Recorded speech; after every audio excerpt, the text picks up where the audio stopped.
Should I call a real estate agent or should I call a real estate investor? That's the question I'm going to answer for you guys right now, and I'm going to show you how most people determine which way they go. Hi, I'm Jonathan Otero. I'm the owner of J&J Management Group and the owner of We Buy Houses Seminole. And I'm going to talk to you today about this particular topic because a lot of people don't know which way to go, and it's very, very simple. The majority of people who sell their house always use a real estate agent to start off with. An investor is almost a last resort, and I'm going to explain to you why. So let's just say this is your house, okay? And here you are. And you're now deciding that you're about to sell your home, and you call a real estate agent. The first thing that a real estate agent is going to look at in determining whether they can take your listing on and sell your property is going to be, number one, the condition of the property. They're going to take a look at the condition of the property and they're going to see if this property is sellable. If you need renovations, if there's some major, what we call big ticket items that need to be worked on. And if that's the case, chances are an agent, if your property condition is really, really poor, chances are they won't even take the listing on. They'll pass because they know that they're just going to waste their time with your listing. So when you're determining whether to sell your property with an agent or an investor, that's the first thing you have to consider. And you have to be really, really honest with yourself, because a lot of times people say, oh yeah, this bathroom just needs a little bit of updating. And meanwhile, I walk in there and it needs a total renovation. The tub and the tiles and the sink and everything is ruined and it needs to be redone. Or the kitchen, or the roof, or the pool, etc., etc. There could be a lot of things that are what we call big ticket items that cost a lot of money to fix that are in poor condition. And if that's the case, and you're not being honest with yourself and you're trying to list with a real estate agent, chances are it's not going to work out too well. So you have to be honest with yourself. Is your property in pristine condition that can sell easily? Think about it like when you're selling anything. If you're selling any particular item, a car, or if you're selling a watch, or if you're selling anything, you want to make sure that you put yourself in the buyer's position. If you walked into this house, you have to be able to physically remove yourself from the emotional attachment of your house. And you have to say, is the condition of my property in a good enough condition that another family can move in here? Or is the work just cosmetic? They maybe just have to paint, or they have to change the carpet and things like that, which are really no big deal. That's fine. But if we start talking about major renovations that have to be done, it might be very, very hard to go with a real estate agent. And chances are that's not going to be your best fit. But if your house is in pristine condition, then so far we're going good with listing with an agent. The other thing that you have to consider is the comparable sales, the comps in your area.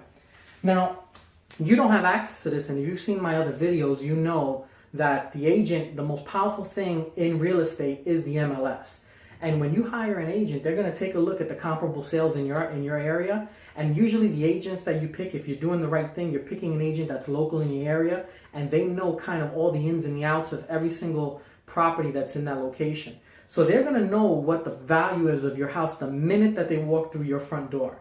As long as the property condition is in decent shape, they can tell you within a good price range, within 5 to 10% what your house is worth, and be pretty spot on. And if you interview a bunch of different real estate agents, they're probably all going to say the same number or close to it. Now, that doesn't necessarily mean that you're going to agree with that number, but chances are, because they're the experts and they know the market better than you do, and they have the access to the MLS, critical here, MLS, they can check the recent sales in the area within the last 6 months. And when we're checking comps, I'm going to do another video later on about comps and how to figure out what a comp is and how to value your property correctly and determine the property value. But the agent will be able to know and take a look at the comparable sales in the area and know, based on the same building envelope, the same residential envelope of your house, meaning your house is a 3-bedroom, 2-bathroom, and it's 1,800 square foot. They're going to look at comparable sales that are those similar types of houses within a 1-mile radius of your home. That's critical. A lot of times people who don't know too much, maybe they go to realtor.com, they're new to real estate, they don't have no idea how to check a comparable sale. They're checking a 3-bedroom, 2-bathroom house 2 zip codes away. And that's not realistic to check a comp that way. you have to check within a 1 mile radius within the last 6 months of sales and the same exact envelope of your house. Meaning, if your house is a 3-bedroom, 2-bathroom, 1,800 square foot with a pool, then you need to be only looking for those types of homes.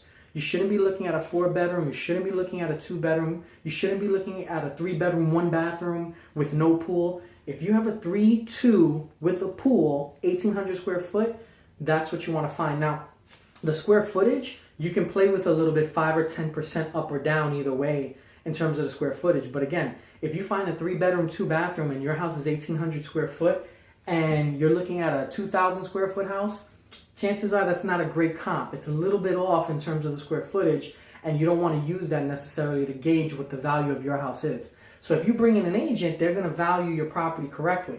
Now, if the comps do not support what you're trying to sell the property at, because maybe the condition of the property is not so great, then chances are this is not a fit for you as well to go with an agent.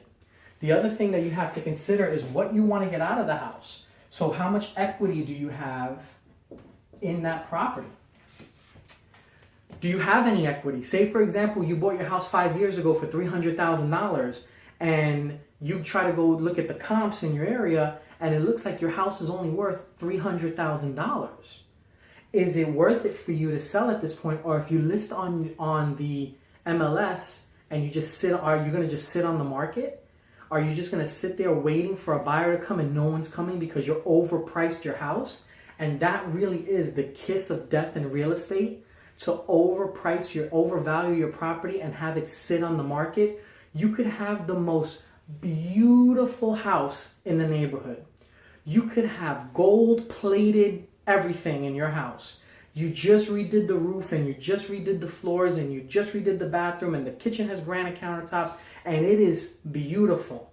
And your house is worth $300,000, but you list for $350,000. What happens? You just sit on the market.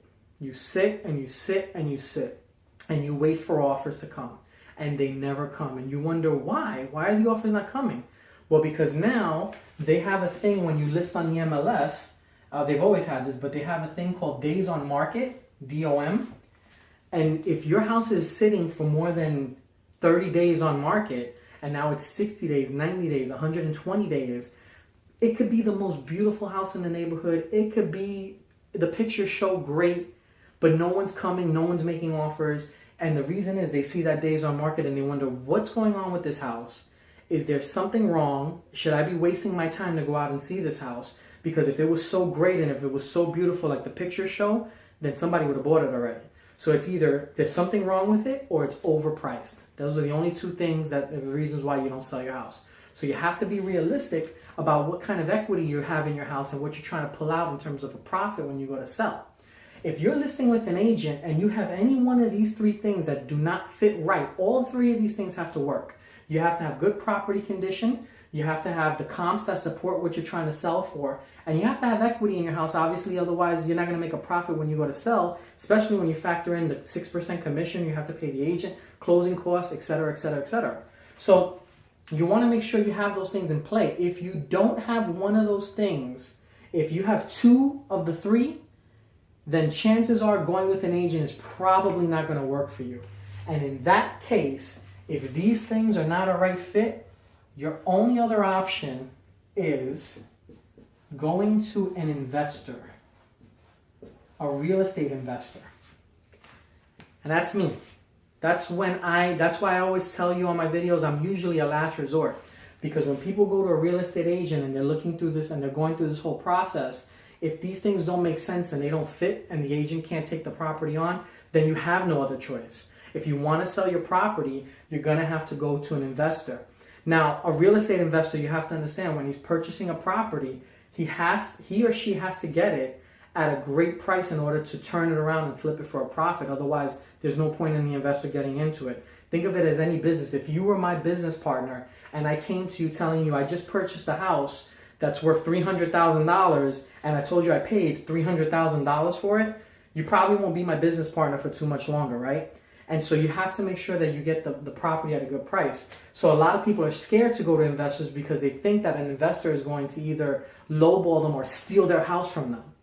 And that's not really the case. It's just because you cannot sell your house the traditional way through going through a real estate agent and listing on the MLS because A, your property condition is not good, or B, the comps do not support the price you're trying to get, or C, you have no equity in the house and you're not able to sell it.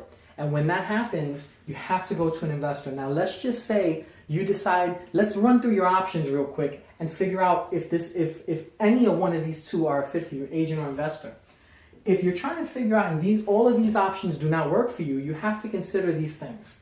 One, if my property condition is poor, do I have the money to do the renovations myself?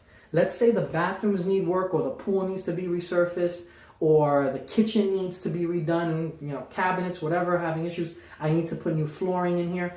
If you have the money to do the renovations yourself, then do that. That's your option right there. Take the money, whatever it is, 10, 20, 30, $40,000, put it back into your property so you can fix the condition of the property, so then you can list with a real estate agent and get the most bang for your buck and get your money back and sell it for a great price. That's option number one. But a lot of people tell me, well, Jonathan, I don't have the money for the renovation. I'm just not at that point where I can't do that. So then your other option number two is to rent it out. You can rent it out. You can move out, go find another place to live, and hold on to this property and rent it out and allow that money to come in and use that money to pay off your mortgage if you have it and put a little money socked away for a profit. Or if you have no mortgage on the property, you can just let that thing be a cash cow and take that money, and then eventually, once you build up enough of that rent money, take that, do the renovations that need to be done, and then a year or two from now, fix the property condition up to go sell it. That could be an option. But a lot of people tell me, well, Jonathan, I don't want to be a landlord. I don't want to deal with the headaches that come with being a landlord, and I don't have the stomach for that. What if they don't pay the rent and I have to move to evict? I don't think I can do that. So I don't want to get involved in that situation. I don't want to be a part of that. I'm not gonna be a landlord. I'm not gonna rent. So that's out. Your third option then at that point is just to stay in the property. Just stay. Forget about selling it and wait a year or two or three until the market changes. Hopefully it goes up, and now you're able to sell it and have that equity that you need, or be able to save the money and fix it up and do the renovations if you don't have it today. Any one of those things that allow you to sell with an agent. So a lot of people also tell me, well, I can't stay. I need to move. My job's transferring me. I got to get out. I inherited this property and I cannot take on another mortgage at this time. I have my own mortgage, and now that I inherited this property, I have to take this mortgage on as well. I don't live in this area, so I don't know what's going to happen if there's security issues. I don't want to pay the tax bill. ... I cannot stay. And so then if these three options are not options at all, renovate the property, rent it out to someone else, or just stay there and live there on your own, then you're going to have to choose going to an investor. That's the bottom line. So it's very, very simple. My slogan on my business slogan is, let's keep it simple. Real estate can be as complicated or as easy as you want to make it. And a lot of people get nervous and they don't know what to do. Keep it simple. The KISS method, right? Keep it simple. You know what the rest of it is? Just keep it simple, and let's keep it simple. Your property condition, is it in good condition? Are we being honest with ourselves? Yes, it's in good condition. Great, let's move on to the next one. The comps in the area, are the houses selling? Am I in a hot market? Are the houses selling for what I think it could be? Am I looking at the same building envelope of my house? 3-bedroom, 2-bathroom, same square footage, etc., with a pool or without a pool, whatever. And I'm taking a look and I'm seeing prices that I'm happy with, that these houses are moving and they're selling. Great, check that box off. And do I have enough equity in my house? Am I able to now pull out some money and be able to make a profit when I sell this thing? Check that box off. Your answer is go with an agent. If any one of these three are not working for you, and you cannot do the renovations yourself, and you cannot rent it out, and you cannot stay because you have to move, then all the signs point back to using an investor. And that's how you determine whether I deal with a real estate agent or I deal with a real estate investor. Now, if you have any questions about that, hopefully that helped you out. Obviously, I am a real estate investor here local in Orlando, Florida. I'd love to help you guys out if you're in my area. Please give our office a call. We're at 407-796-8557. I'm going to say that again, 407-796-8557. Our website is webuyhousesseminole.org. If you've decided that this is not for you and going with a real estate agent is not going to be a fit for you because of one of these reasons, and you want to call an investor and you're here local in the area, give us a call. We'd love to help you out and see if we can maybe work on a win-win deal. So hopefully this video helped you out a lot. Hopefully it kept it simple for you to understand, because a lot of people go back and forth debating which way we should go with this, agent versus investor. And it's very, very simple. You start with the agent, you cross off these boxes. If all these boxes don't check off, you go to a real estate investor. Simple. 1, 2, 3. So if you like this video, comment below. We'd love to hear from you. I try to carve out some time in my day to view those comments. If you saw the banner up there that came up a couple times, if you want to get a fast cash offer, click that link. It takes you right to my website, and we'll see if we can work together. So hopefully this video made sense. I wanted to make sure that I put this out there because I wanted to get this question answered for you guys. And we look forward to seeing you on the next videos. Hopefully you guys do well with selling your home. Good luck with that. And if you guys want, give us a call. See you on the next video.